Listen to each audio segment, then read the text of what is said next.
Om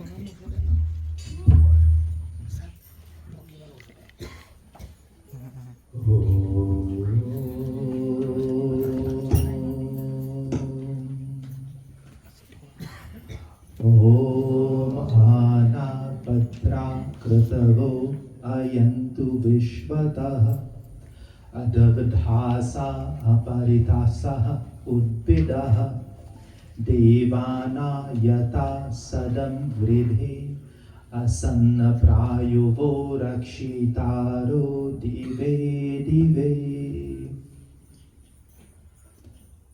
May auspicious things come to you, Dive Dive, every day, day by day. My dear brothers, sisters, children of one God, my fellow souls, Namaste. In all my pravachans, I always focus on leaving you with some kind of a simple takeaway message that if you were to do just one of those things, it changes your life. Today, let's talk about this uncertain journey of life. And Bhairavi, something that you chose to do. You take the road less traveled. You've all heard that phrase before. The road less traveled. What does it mean? You see, the problem with taking the road less traveled means that there may not be so much guidance. Very few tracks to follow. You're kind of blazing your own trail.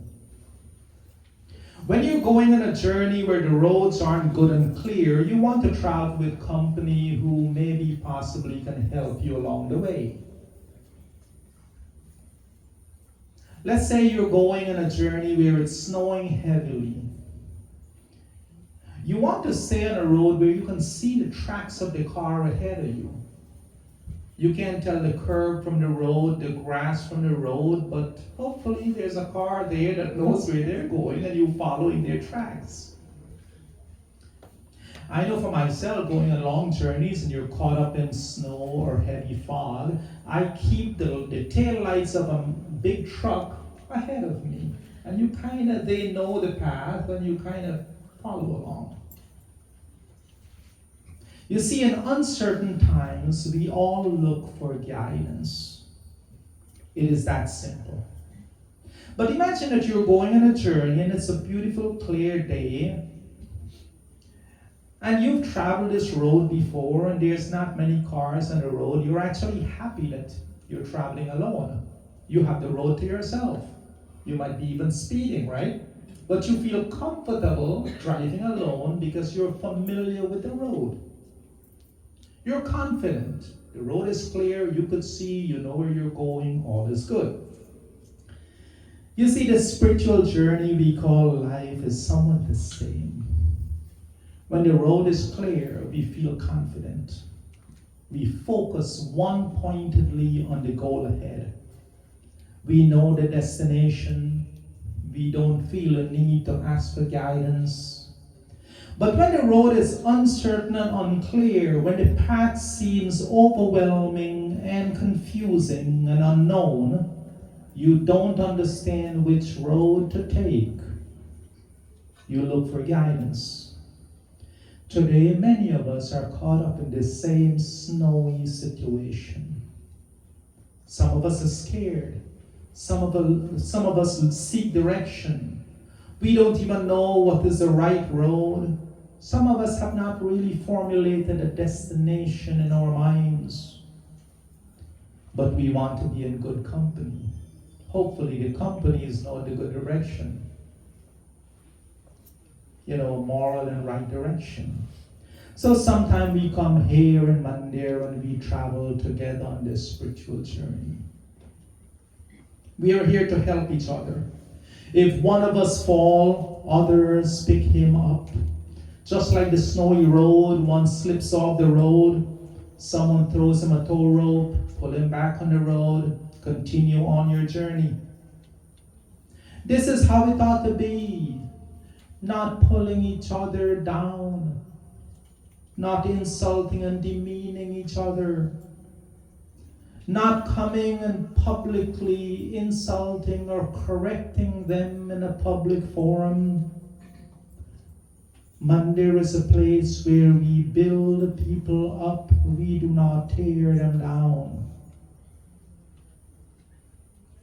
Mandir is a place where you share in soft, kind, loving words. You gave a smile to those who have none. You offer an innocent, energy sharing hug to those who need a boost of positive energy in their lives without being judged, without judging them. And we release our own negative energies by listening to the beautiful, soulful singing of bhajans from a beautiful kirtan group. We immerse ourselves in the ocean of Vedic vibrations, mantras that we chant, the journey of life, the spiritual journey, my fellow souls. And then we go back to our homes and we live our normal lives till next Sunday, or maybe till next month. But when we look at this spiritual path, we must ask ourselves how far we have come. We must measure from where we have come. You must look at your birthday from last year, my brother Ravi, and say, you know what? I am pleased with my spiritual progress in this life. But it seems that so many of us are so bent on self-destruction. We're drawn to negativeness. We're drawn to those who influence us in not good ways. You know, there's this little story, very short, one day the most peaceful inhabitants of earth, they went to God and they say that, oh God, all these people, they're fighting and they're killing each other. That destroy all the weapons on earth so they can't fight anymore. And God says, okay, I destroy all the weapons.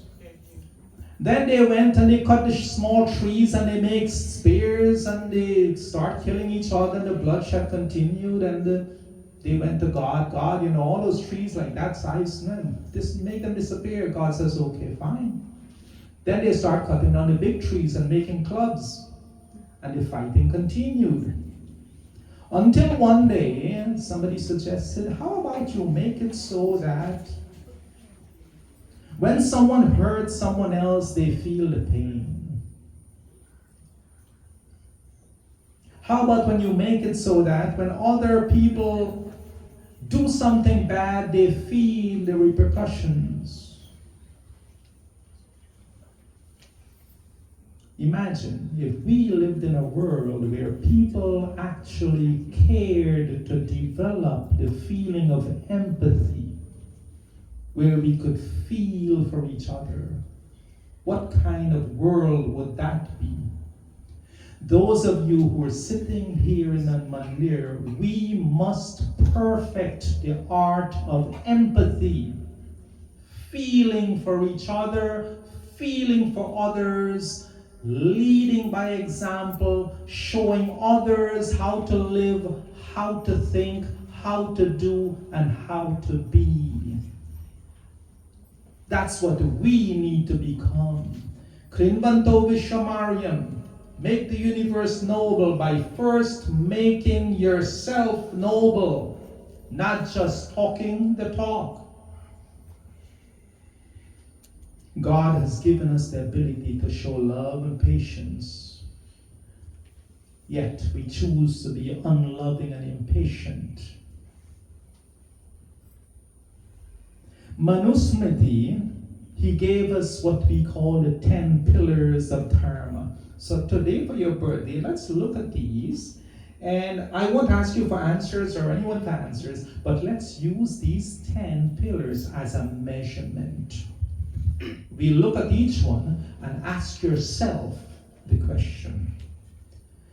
Driti kshama namosteyam saucham indriya nigraha dhir vidya satyam akrudho dashakam dharma lakshanam the 10 pillars. Dhriti, steadfastness, patient. How patient are you with each other? How patient are you with your children? How patient are you with your older parents who seek your help at this time, who depends on you? How patient are you with them?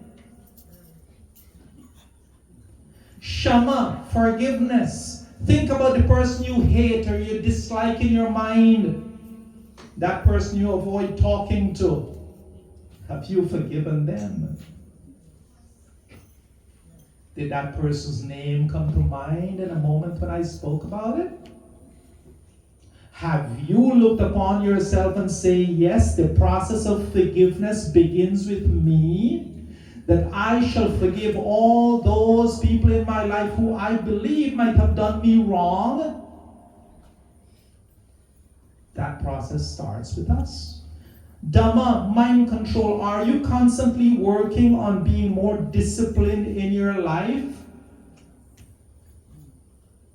Are you one of those? I'll ask you this question. When you go driving, do you stop and fill up every time you see a gas station? No, you stop and fill up when you need gas, when you're running low. Why do we stop and eat every time we see food? Simple question.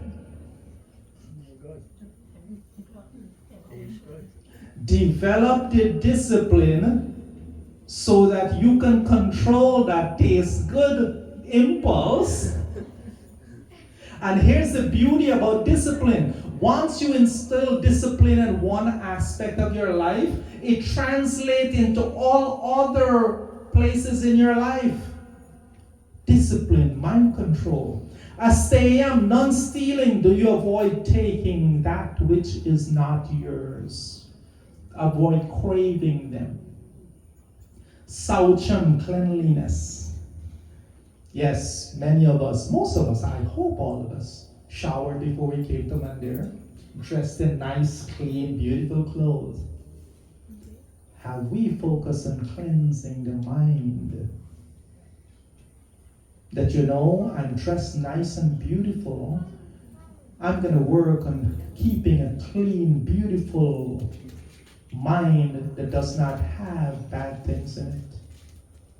Indriya Nigraha, control of senses. These 5 senses, are you still a slave to these senses?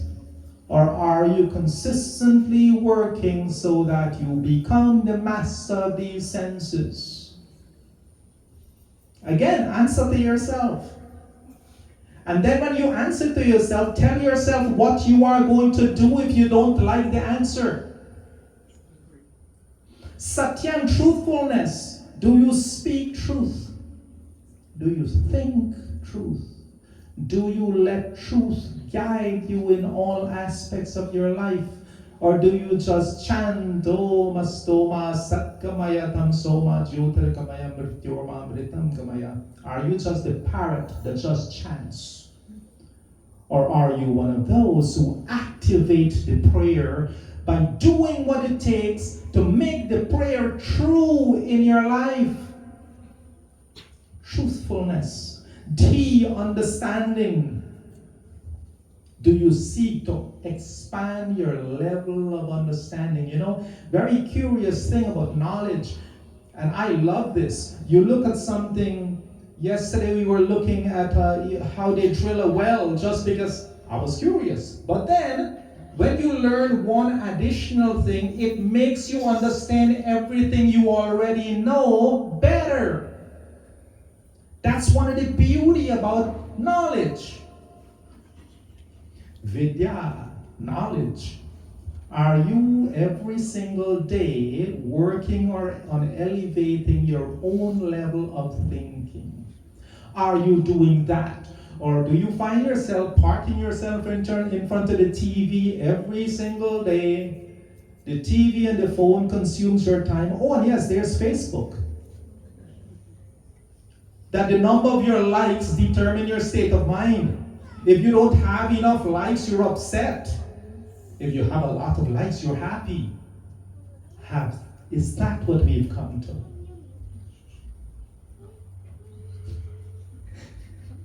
Akrodha, non-aggressiveness, absence of anger. Again, there comes that discipline. When is the last time you got angry? When was the last time you shown anger to someone else? Or you got angry at yourself? It shows a total lack of control, doesn't it? So these 10 things are 10 traits of a spiritual person, the person who's always working on perfecting those. That person is on a true spiritual path. Again, quickly, dhriti, steadfastness, patience, kshama, forgiveness, very important. Dhamma, control of mind. Asteyam, non-stealing. Saucham, cleanliness. Indriya nigraha, control of senses. Become the master of the senses. Satyam, truthfulness. D, understanding. Vidya, acquiring more Vedic knowledge. Akrodha, work on that anger within you. You see, for many of us, it's so easy to compromise our own standards. It is so easy to compromise the way we live. You see, some people don't like to be different, right? When people call me strange, I tell them thank you. Look around. If this is what you call normal, why would I want to be normal? I don't want to be like everybody else. God didn't make me like everybody else. God made me an individual that shall create my own destiny and walk my own path. Why would I want to be and emulate somebody else?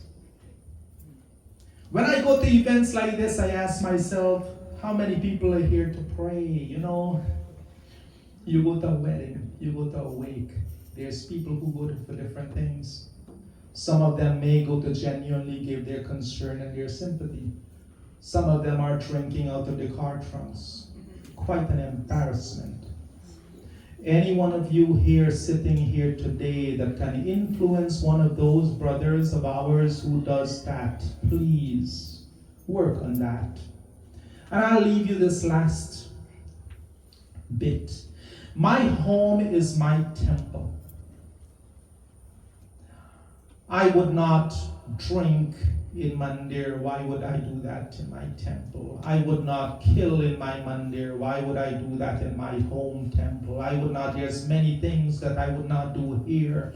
Why would I do that in my mandir at home? My mandir is my mandir 24/7. Why should I desecrate my temple at home? You see, I remember just now, there is this mother that called me.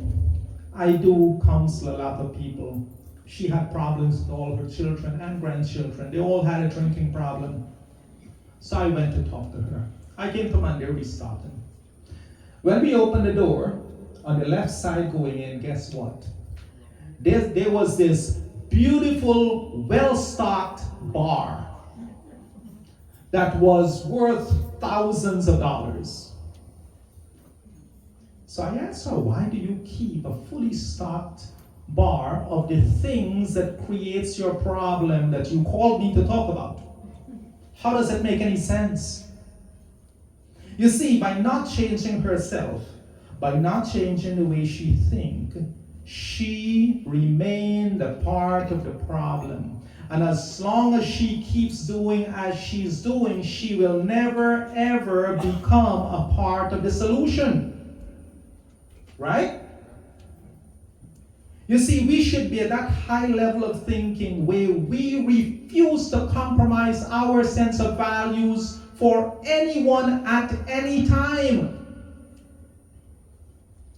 You know, there's people that I'm sure do not want to visit my home because you can't do certain things in my home. There's no drinking, there's no expectations of any certain part, so they don't visit. That's okay. I miss nothing, they miss nothing. It's okay. God bless them. You see, I've said this 1,000 times. Where's my Auntie Sham? Auntie Sham, what does I say? That if you want to change what happens in your life, you must change the things you do. And to change the things you do, you must change how you think. It all begins with thought. So like Mahatma Gandhi said, be the change you want to be. Show the courage, the patience, the strength, and the commitment to begin that process of change in your life. And then you go and you influence that good process of change in your children, in your grandchildren, in your neighbors, in your co-workers, and all of that. That is how we can Vanto Vishwam Aryam. It begins with us. The change in my life begins with me. The change in your life begins with you, no one else. And only when we have begun this process of change can we really call ourselves Hindu and Aryan.